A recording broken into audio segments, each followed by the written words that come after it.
My husband didn't just cheat, he told me he'd take everything in the divorce. What he didn't know changed everything. Stay with me. Hi, my name is Elise Morgan, and thank you for listening to my story. Tell me where you're watching from in the comments and hit subscribe. Because this story ends very differently than he planned. I was early enough to see the truth before anyone tried to soften it. Andrew stood near the bar, one hand resting low on a woman's back like it belonged there. Not a casual touch, not a mistake, familiar, confident. His body angled toward her, his head bent close as she laughed. When she leaned in, she didn't hesitate. When he smiled, it wasn't polite, it was private. I stopped walking. Someone brushed past me and said my name, Elise, right? But I didn't answer. I watched Andrew lift his glass and say something that made the woman's eyes light up. She reached up, brushed his collar straight, and kissed him. Not a peck, not rushed.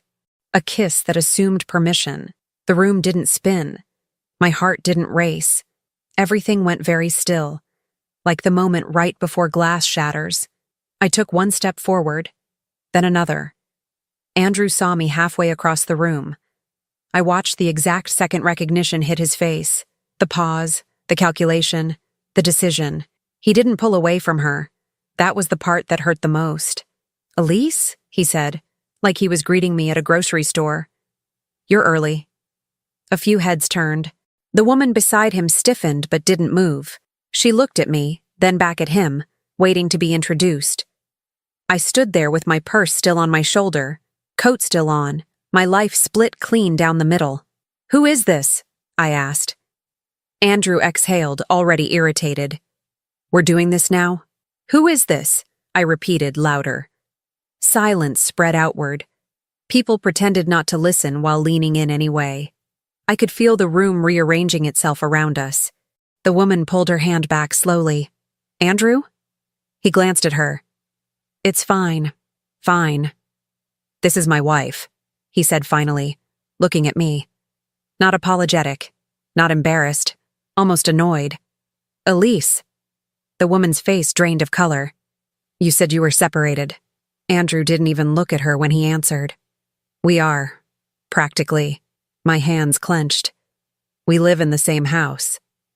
He shrugged. "For now." Something sharp pressed against my ribs. "For now?" He tilted his head, lowering his voice like he was being reasonable. "This isn't the place." "You made it the place," I said. A man nearby cleared his throat. Someone whispered my name again. Andrew noticed the attention then, straightened his jacket like he was stepping into a presentation. "Look," he said, raising his voice just enough to sound confident.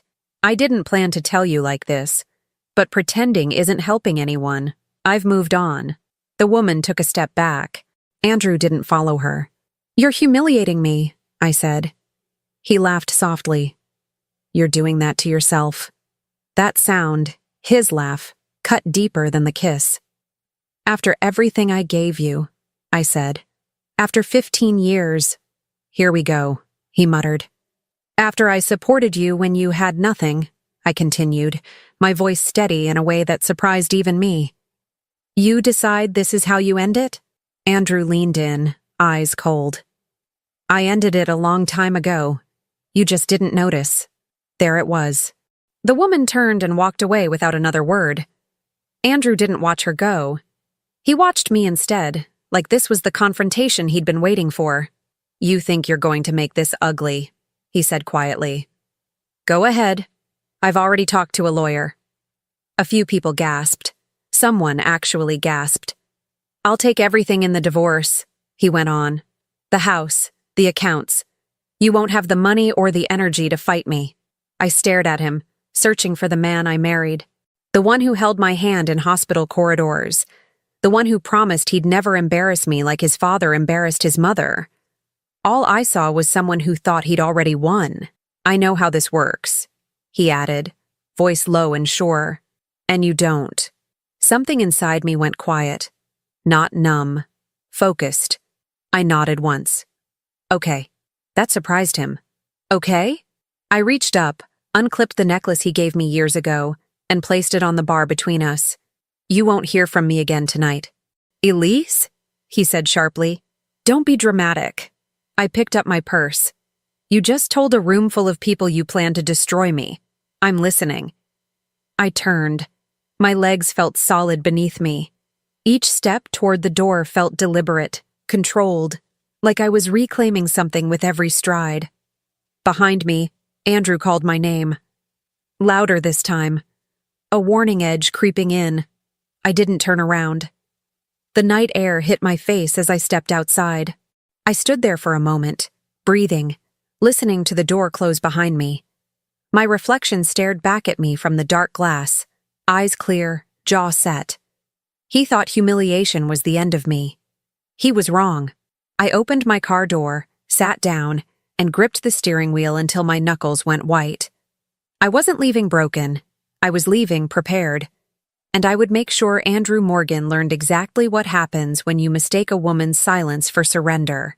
I met Andrew when I was 26 and already tired. Not tired of life, tired of chaos.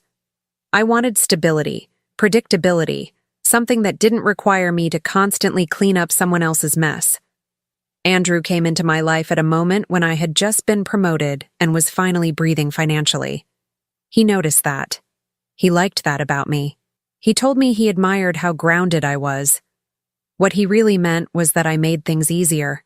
Andrew was charming in the beginning, careful with his words, generous with attention. He talked about building something together, about being partners. He had ambition, but no real direction, and I mistook potential for promise. When he suggested we combine our lives quickly, I took it as confidence. We married 2 years later. The first few years were good, not dramatic, not intoxicating, functional. I handled the budgeting. He handled the talking. When his first business venture failed, I covered the shortfall without complaint. When the second one stalled, I encouraged him to take his time. I believed marriage meant absorbing each other's shocks. I worked longer hours. I kept receipts. I learned early how to plan for emergencies. Andrew learned how to rely on that. Our daughter, Mila, was born during one of Andrew's career resets. I took maternity leave and returned to work early because someone had to. Andrew promised things would shift once he found his footing again. I told myself this was temporary. Temporary has a way of becoming permanent. The house we bought was in my name first. The down payment came from money my father left me, an inheritance I never fully merged on his advice. "Protect yourself," he'd said more than once. Andrew didn't love that conversation, but he accepted it with a smile that didn't quite reach his eyes. "You don't trust me?" he asked once. "I trust us," I said. "And I trust preparation." That should have been my warning. Over time, the balance shifted. Andrew's contributions became less financial and more emotional, or so he claimed. He praised himself for being present, even when presence meant sitting on the couch scrolling while I handled logistics. When I asked for help, he framed it as criticism. "You're always keeping score," he'd say. I wasn't. I was keeping things running. The signs were there. Late nights framed as networking. New clothes he didn't explain. A password change on his phone he laughed off as security. He became protective of his schedule in a way that felt strategic. I noticed. I always noticed. I just didn't want to believe what noticing meant.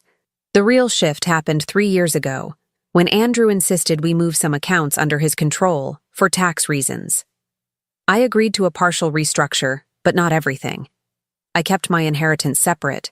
I kept certain documents in a safety deposit box he never asked about again. That quiet tension never left. By the time Mila turned 10, Andrew had started pulling away emotionally. Conversations became transactional. He praised me in public and dismissed me in private.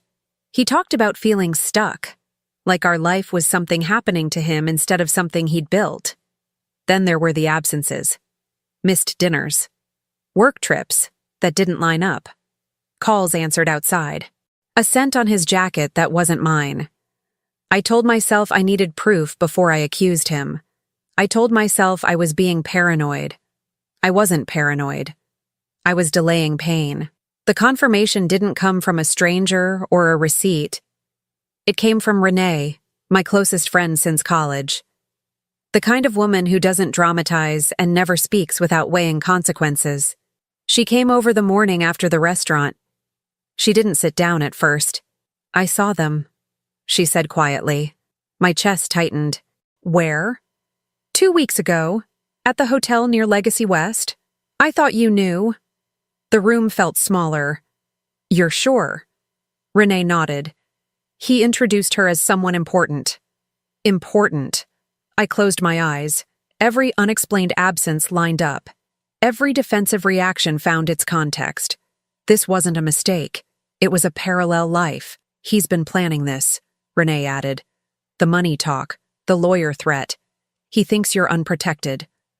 I opened the safety deposit box that afternoon. Documents stacked neatly. Deeds, trust papers, account histories. Things my father insisted I keep copies of. Things Andrew never saw. That night, Mila asked why Daddy wasn't home. I told her the truth without the damage. "We're having adult problems." She studied my face longer than usual. "He's lying to you, isn't he?" The question knocked the air out of me. "Yes," I said softly. She nodded once, like something had finally clicked. "I thought so." That was the moment I stopped grieving and started calculating. Andrew didn't just cheat. He underestimated me. And he made the mistake of thinking the woman who built his stability wouldn't know how to dismantle it. The morning after Renee left, I didn't cry. I woke up before the alarm, lay still, and listened to the house breathe. Mila's door was closed. Andrew's side of the bed was cold. For the first time in weeks, the quiet didn't feel heavy. It felt useful. I made coffee and opened my laptop. I didn't search his messages or social media. I didn't need more proof. Proof is for people who still hope to be wrong. I was past that. What I needed now was control. The first call I made was to Marla Bennett. Her name had been in my phone for 8 years, untouched. My father's handwriting was still on the card he gave me the day he made me promise to call her if things ever went sideways. She answered on the second ring. "Elise," she said, calm and steady. "I was wondering when you'd call." "I need to move," I said, quietly. "Good," she replied. "Then listen carefully." Marla didn't ask how I felt. She didn't ask what happened. She asked what I had access to, what Andrew thought he controlled, and what he didn't know existed. Her voice never changed as she mapped out the next 48 hours. By noon, I had a list. First, I opened a new account in my name only and rerouted my direct deposit. Then, I froze the joint savings account. Not all of it, just enough to make Andrew notice without tipping him off completely. A pressure point, Marla called it. Second, I photographed every financial document in the house. Tax returns, loan statements, business filings, anything with his signature. I uploaded everything to a secure drive Marla provided and deleted the trail behind me. Third, I scheduled a consultation with a real estate agent. Not to sell yet, but to establish valuation. The house wasn't just shelter, it was leverage. Andrew texted me around 3. "We need to talk." I didn't answer. At 4, the bank called him. I know because he called me seconds later. "What did you do?" he demanded. I let it ring. At 5, I picked Mila up from school and took her for ice cream like it was any other day. She talked about a science project. I listened. Stability for her was non-negotiable. When we got home, Andrew was waiting. He stood in the kitchen like he owned it, jaw tight, phone in hand. "Why is my card declining?" "Your card isn't declining," I said evenly. Access was adjusted. He scoffed. "Adjusted by who?" "By me?" His eyes narrowed. "You can't do that." "I already did." He stepped closer. "You think you can lock me out and scare me? This isn't how it works." Marla's voice echoed in my head. "Say less. Move more." "I'm filing," I said. "Tomorrow." The color drained from his face. "You're bluffing." I pulled a folder from my bag and set it on the counter. He recognized the logo before I said her name. Marla Bennett represents me now. His mouth opened, closed. You planned this. I prepared for it, I corrected. His anger cracked then, just enough for fear to leak through. You're making a mistake. I met his eyes. No, I'm fixing one. He reached for the folder. I slid it out of reach. Your lawyer will hear from mine, I added. Directly. Andrew took a step back, reassessing. For the first time, he wasn't talking. He was calculating. Too late. That night, after Mila was asleep, I packed a suitcase. Not to leave, but to remind myself I could. I labeled a box with his name and left it by the door. I wasn't reacting anymore. I was executing. And Andrew Morgan had just realized the woman he thought he controlled had already moved several steps ahead of him. The first consequence landed before Andrew's lawyer ever called. It showed up in his posture. He stopped pacing and started hovering. He lingered in doorways, asked questions he didn't actually want answers to, pretended concern for Mila's schedule like it hadn't been optional to him for years. The confidence he'd worn at the restaurant didn't survive contact with uncertainty. By Monday morning, his second card stopped working. Not frozen. Limited. Just enough to disrupt his routine. He stormed into the kitchen while I was packing Mila's lunch. This is financial abuse, he snapped. You can't starve me out. I didn't look up. You're not starving. You're inconvenienced. His jaw clenched. My business expenses are no longer my responsibility. That was when the tone changed. He stopped shouting and started negotiating. Let's be adults about this, he said later that afternoon, lowering his voice like we were allies again. We don't need to scorch the earth. I almost laughed. The second consequence came through people. Renee told me Andrew had been asking around, subtle at first. Just trying to understand what's going on. Then less subtle. He called mutual friends, framed himself as blindsided, confused, concerned for Mila. They didn't buy it. He underestimated how much people noticed when a woman carries the weight for too long. They remembered who handled logistics, who showed up, who smoothed over his missed commitments. The story he tried to sell didn't match the one they'd lived next to. The third consequence reached the woman. She texted him. I didn't see the messages, but I saw the aftermath. The way Andrew slammed his phone onto the counter. The way he muttered her name like a curse. She knew you were married, I said flatly when he accused me of poisoning her against him. She thought we were done. That's what men say when they're lying. She stopped answering his calls that night. By Wednesday, Marla had moved faster than Andrew expected. Notices were sent. Requests were filed. A temporary financial order landed on his desk like a brick. He called me immediately. You blindsided me, he said, voice shaking. You said we'd talk. I said my lawyer would, I replied. His breathing went uneven. You're making me look bad. That was the point. At Mila's school pickup, two mothers I barely knew stopped me. They didn't ask questions. They didn't pry. They just said, if you need anything. Andrew noticed. At dinner, he pushed food around his plate. People are acting weird. They're adjusting, I said. To what? To reality. The fourth consequence came from his family. His brother stopped returning calls. His father sent a single text, "Get your house in order." Andrew stared at his phone like it had betrayed him too. You told them, he accused me. I didn't have to. That night, he tried something new. Remorse. He sat on the edge of the bed like he used to when he wanted sympathy. I made a mistake, he said quietly. But you don't have to destroy me. I looked at him. Really looked. The man who told a room full of strangers he'd take everything from me. I'm not destroying you, I said. I'm stepping aside. He reached for my hand. I stood up. By Friday, his accounts were being reviewed. His business partner requested documentation. Questions surfaced he hadn't prepared for. The image he'd built, competent, in control, started to crack. He showed up at the house late that night, eyes red, voice frantic. Please, he said, just answer the phone. I leaned against the doorframe, calm, centered. You wanted this to be efficient, I reminded him. It is. That was when he realized this wasn't a phase or a bluff. This was consequence. And for the first time since I'd known him, Andrew Morgan understood that whatever came next was no longer under his control. The second confrontation wasn't accidental. It was scheduled. Andrew thought we were meeting for a routine mediation session at the courthouse.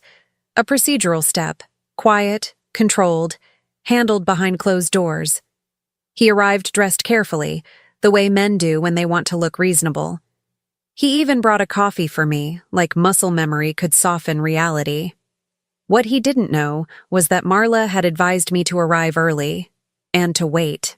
By the time Andrew stepped into the public atrium outside the mediation rooms, the space was full. Lawyers, clerks, people waiting for hearings. A few familiar faces from our neighborhood. Someone's custody case, someone else's property dispute. It was the kind of place where nothing feels private, even when it's supposed to be. Andrew stopped short when he saw me standing there with Marla. He didn't like the way we looked. Calm, prepared. You didn't tell me this would be public, he said under his breath. It's a courthouse, Marla replied. Everything is public. Andrew's lawyer arrived moments later, followed by a woman I recognized immediately. Her. She stood behind him, fingers clenched around her phone, eyes darting. She looked smaller than she had at the restaurant, less confident, like someone who hadn't expected daylight. Andrew turned, startled. What are you doing here? She swallowed. You said you needed support. I watched the lie collapse in real time. Marla handed a clerk a folder. The clerk announced our names for check-in, loudly, clearly. Heads turned, conversations paused, Andrew's shoulders stiffened. Andrew Morgan, the clerk repeated, and Elise Morgan. I stepped forward. Andrew grabbed my arm. This isn't necessary, he whispered. We can fix this. I gently removed his hand. You wanted efficiency. His lawyer shifted uncomfortably. The woman behind him took a step back. As we waited, Andrew tried one last time to control the narrative. He leaned toward the small gathering that had formed. People who recognized the tension even if they didn't know the details. This is a misunderstanding, he said, forcing a smile. Emotions are high. Marla didn't react. I did. No, I said clearly. This is documentation. I turned to the woman. She flinched. You were told we were separated, I said. You weren't told about the joint accounts, the inheritance, or the threats he made. Andrew snapped. Elise, stop. I kept my voice even. You weren't told that he planned to take everything from me in the divorce. Silence.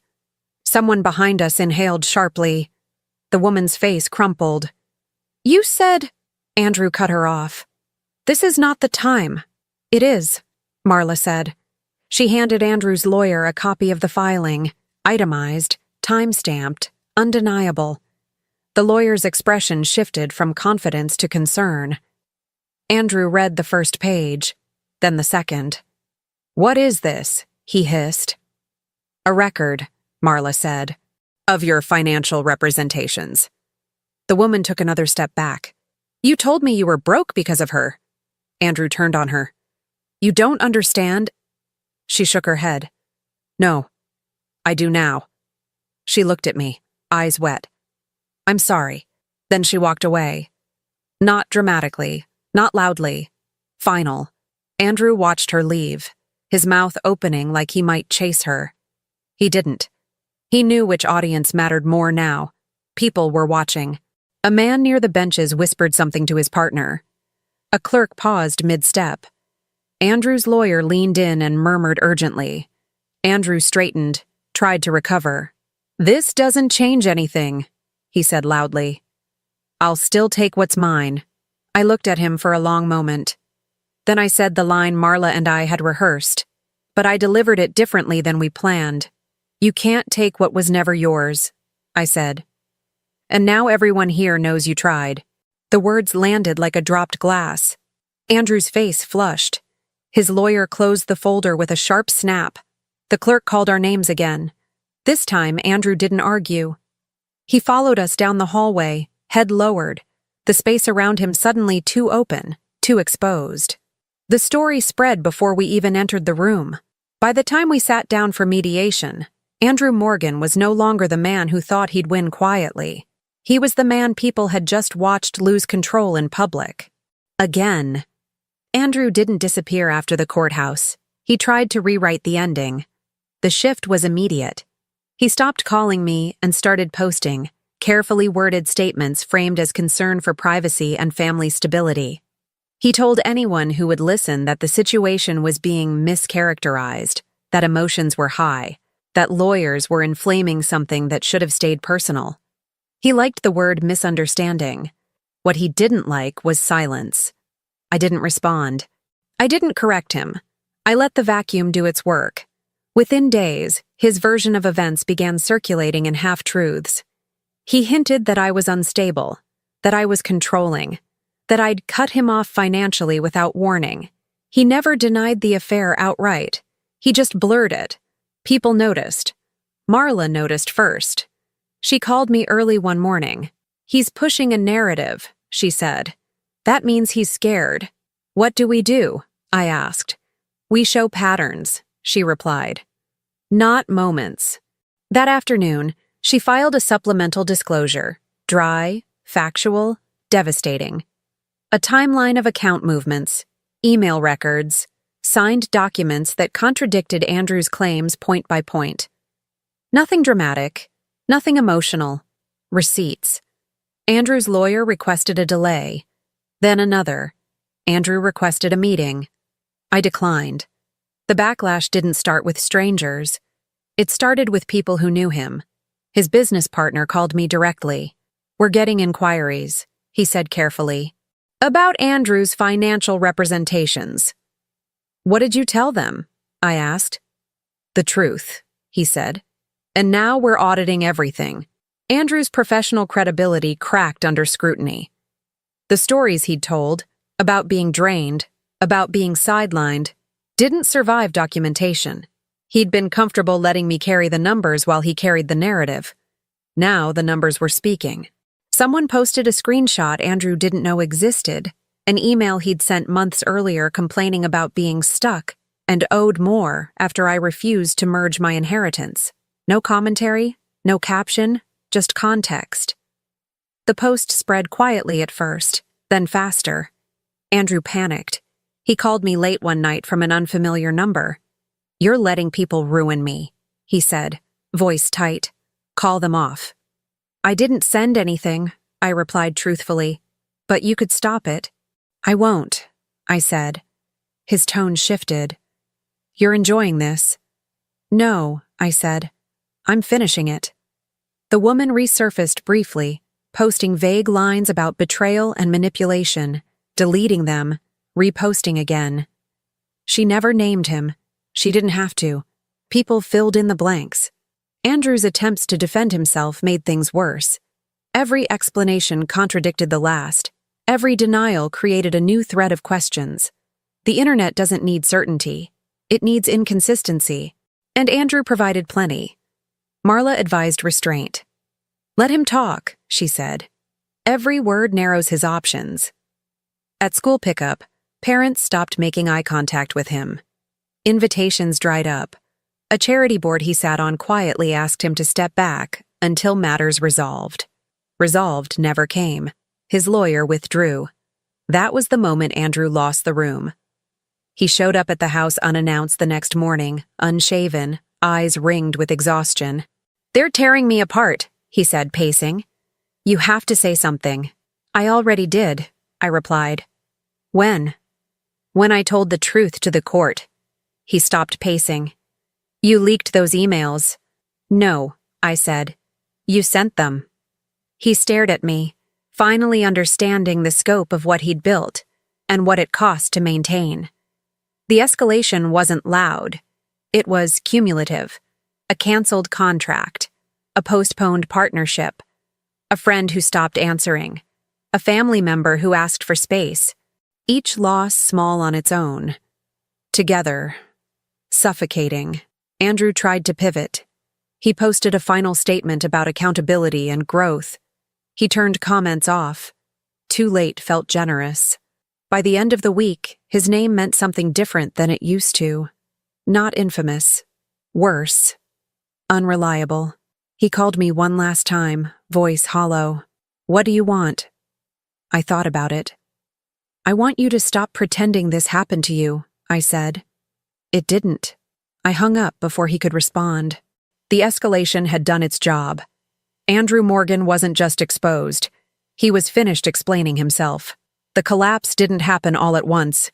It happened in layers, each one quieter than the last, each one stripping something Andrew thought was permanent. The first layer was legal. Marla moved with a precision that made Andrew's earlier confidence look reckless. Motions filed, orders enforced. Every delay he requested only tightened the frame around him. The court didn't care about his explanations or his intentions. It cared about documentation. And documentation favored me. The inheritance he'd assumed he could touch never entered the marital pool. The trust my father set up, one Andrew dismissed as symbolic, stood intact, shielded, untouchable. The house, which Andrew believed was leverage, turned into liability when Marla presented the purchase history and contribution breakdown. His lawyer tried to argue commingling. Marla countered with timestamps. The judge didn't hesitate. Temporary orders became permanent ones. Accounts I'd frozen stayed frozen. Assets Andrew expected to split were reclassified. His income, once carefully obscured, was scrutinized. Penalties followed. Not dramatic. Procedural. Relentless. Andrew's income stream shrank as legal costs climbed. The second layer was financial. His business partner didn't wait for the court to decide. He initiated a separation clause Andrew had never bothered to read. Ownership stakes were reassessed. Andrew's role was reduced, pending resolution. Pending became permanent. Andrew tried to borrow against future earnings. Banks hesitated, then declined. Credit tightened. The lifestyle he maintained on assumptions evaporated under verification. He moved money late. The court noticed. That mistake cost him more than pride. The third layer was family. Andrew's father called me first. "I raised him better than this," he said quietly. "I won't defend what I can't justify." Support that Andrew expected, emotional, financial, never arrived. His brother stopped taking calls entirely. A cousin sent a message that said only, "I'm staying out of this." Isolation isn't loud. It's the absence of backup when you finally look around for it. The woman was gone by then. Completely.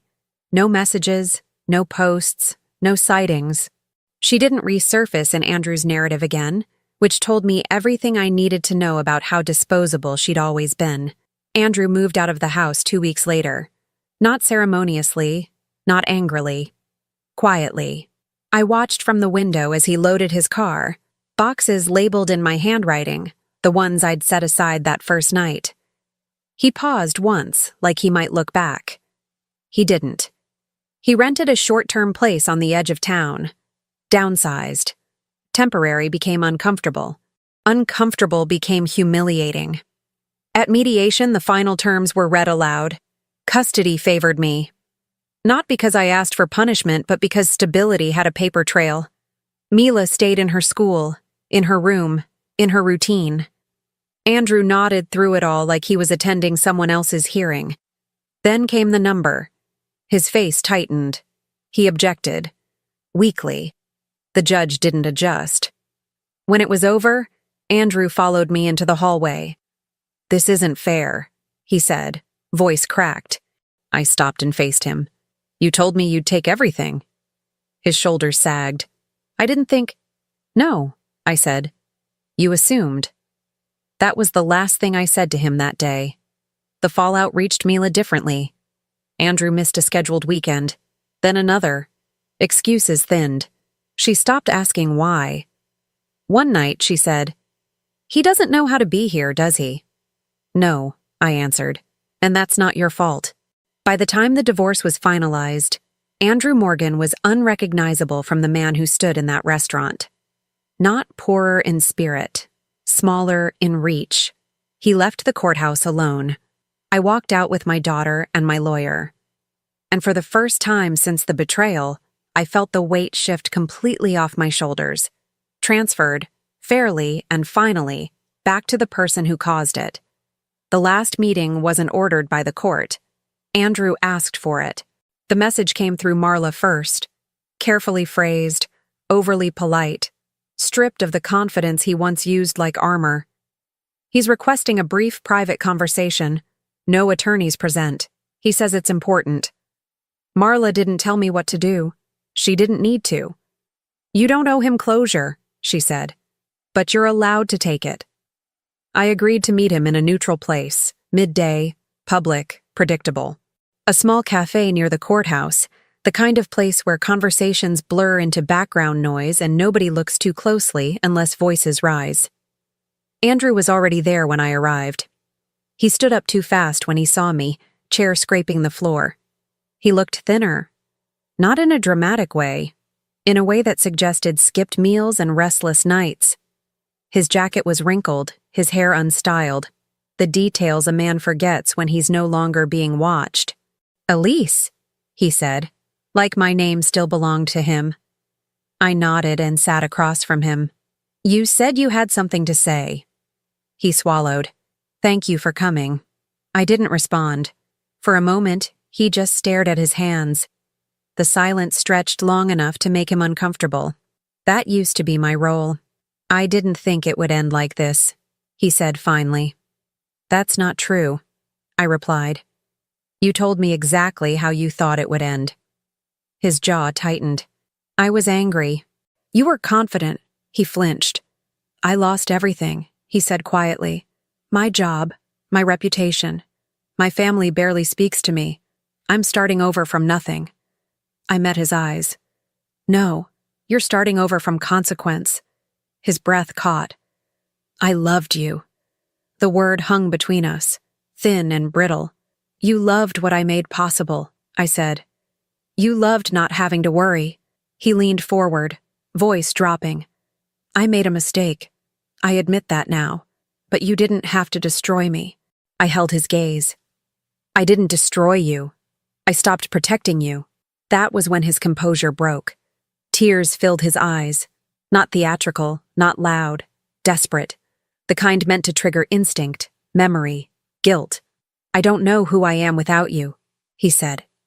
"I can't fix this alone." For a brief second, I saw the man I once believed in. The one who promised partnership. The one who said we were a team. Then I remembered the restaurant. The threat. The certainty in his voice when he told me he'd take everything. "I know," I said gently, "and that's the point." He reached across the table.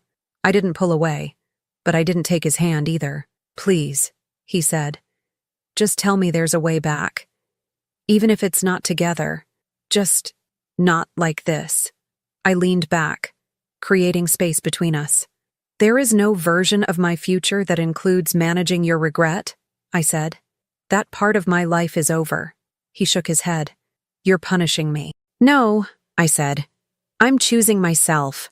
The words landed harder than anger ever could. "You planned this," he whispered. "You outplayed me." I thought about correcting him. Instead, I told the truth. "I survived you," I said. "You just didn't notice until it was finished." Silence swallowed the table. Around us, cups clinked. Someone laughed.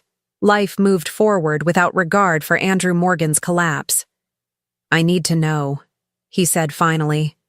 "Was any of it real?" I stood. "All of it was," I said. "That's why this hurts you now." He looked up at me, eyes wide, like he finally understood something essential and too late. "What do I tell people?" he asked. I picked up my bag. "The truth. Or nothing. It won't matter." I paused, just once, and gave him the last thing he would ever get from me. Clarity. "You didn't lose me because you cheated," I said. "You lost me because you thought I wouldn't leave." Then I walked away. I didn't look back. I didn't need to. Because the woman who left that cafe wasn't running from betrayal. She was walking toward freedom, without guilt, without fear, and without the weight of a man who mistook her patience for permission. A year passed, and it didn't feel like fireworks. It felt like breathing. At first, the quiet was unfamiliar, like my body didn't trust calm. I'd catch myself bracing for the next message, the next demand, the next problem Andrew would somehow make mine.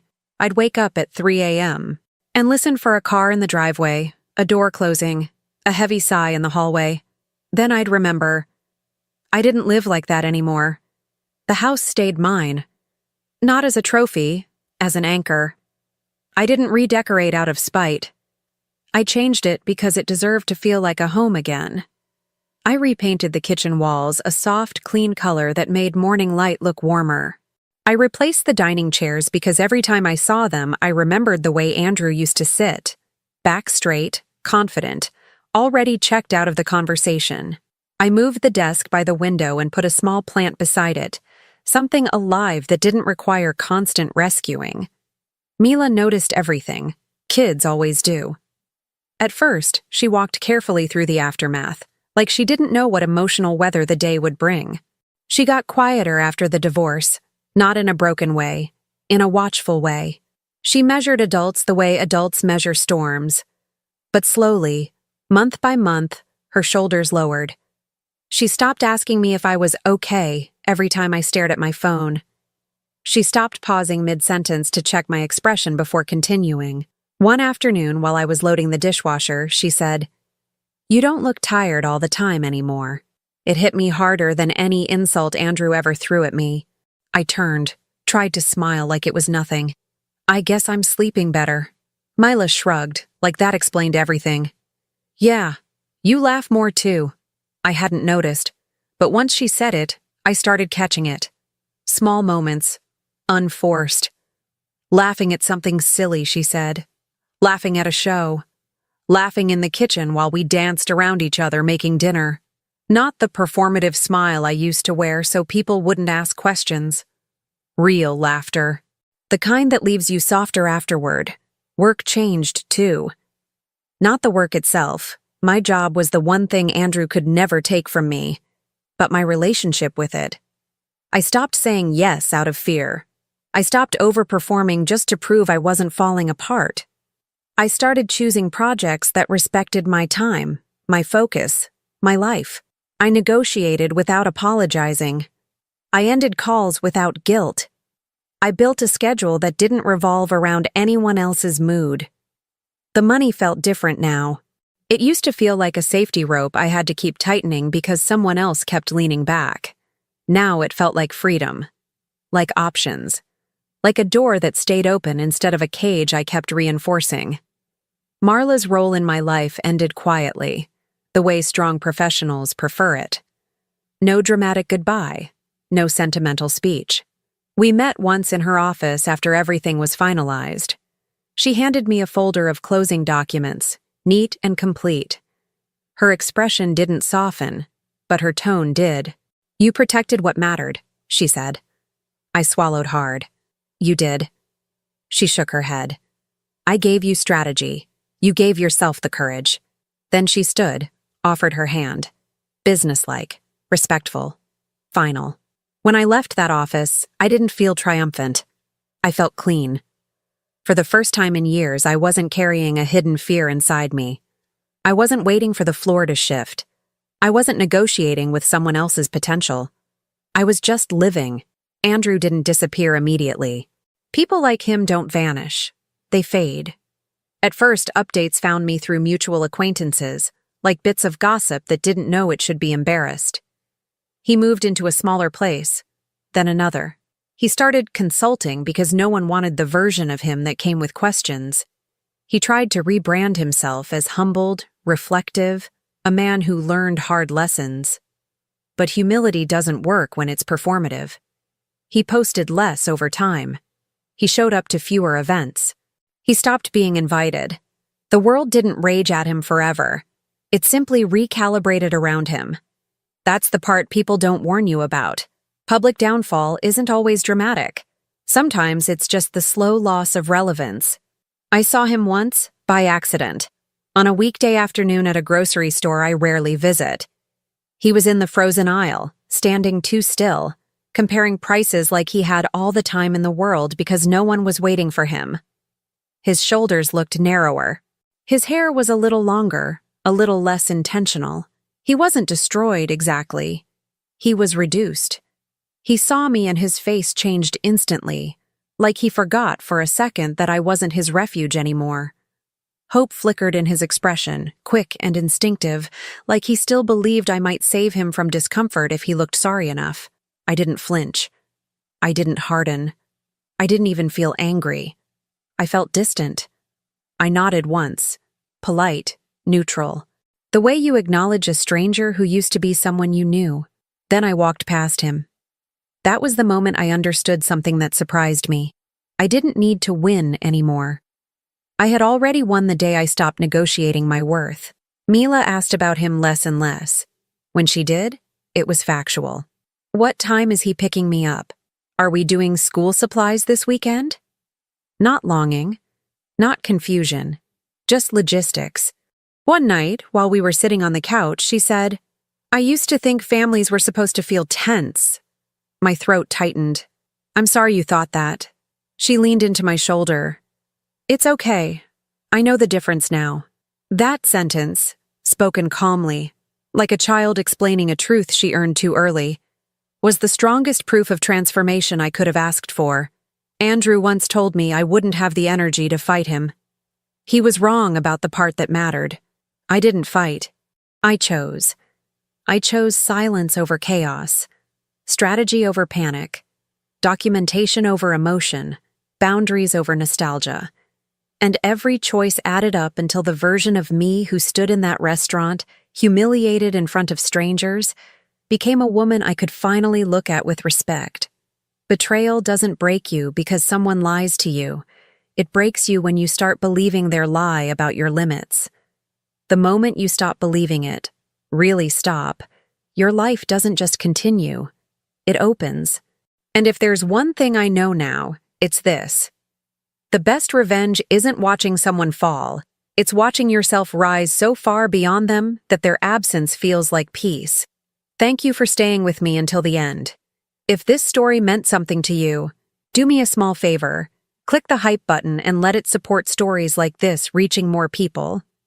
I'd also love to hear your thoughts or your own experience in the comments, because you're never alone in this. And if you haven't yet, hit subscribe and the like button. There are many more stories ahead, and I'd love to have you here for them.